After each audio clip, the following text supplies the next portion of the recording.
But we do want to begin this hour with some breaking news from a U.S. courtroom and a big blow to social media giant Meta that will cost it billions. It's a win for dozens of states involved in the case and for millions of parents concerned about teens and their mental health. The CBC's Mark Carcasole joins us now from our breaking news desk. He's tracking the stories. Okay, give us the latest on this judgment. Yeah, so we've started to get material from the actual court filings now, Arthi. And in settling, Meta does not admit any wrongdoing in this case, but they are certainly going to see a lot of changes in the way that they run their app, the protections available for parents, at least in the United States. But many have speculated that if Meta were to lose this case or settle and agree to make changes to their various platforms, that these changes would likely take place in various forms all over the world.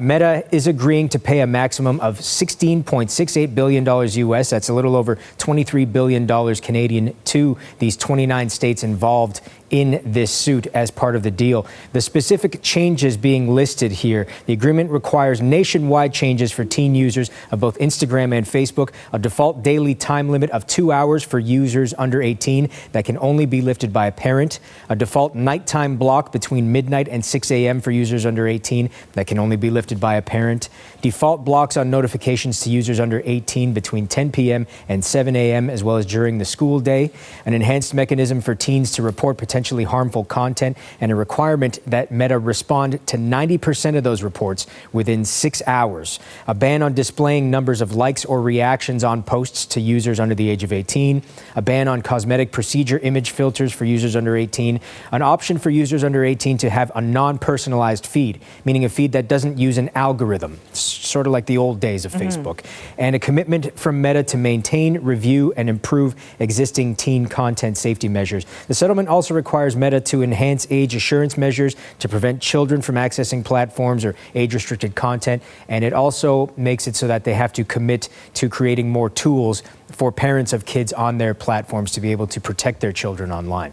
We know certainly that this isn't the first time that Meta has been under the microscope as such, but it is such a big case. Remind us of what has transpired so far. Yeah, in this particular case, which just started a couple weeks ago, it is 29 U.S. states being led by 4 states in particular: California, Colorado, Kentucky, and New Jersey, that have filed suit. The lawsuit was actually filed in 2023.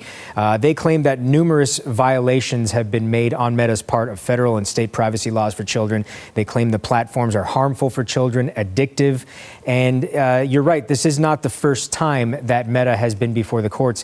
Even here in Canada, in Ontario, several notable school boards have brought Meta, as well as Snap, who runs Snapchat, and ByteDance, who runs TikTok, to the courts, seeking billions in dollars of damage, claiming that their various platforms are addictive and harm children's learning and development. Okay, a lot there. Thank you for bringing us this breaking news story. That is the CBC's Mark Carcasole.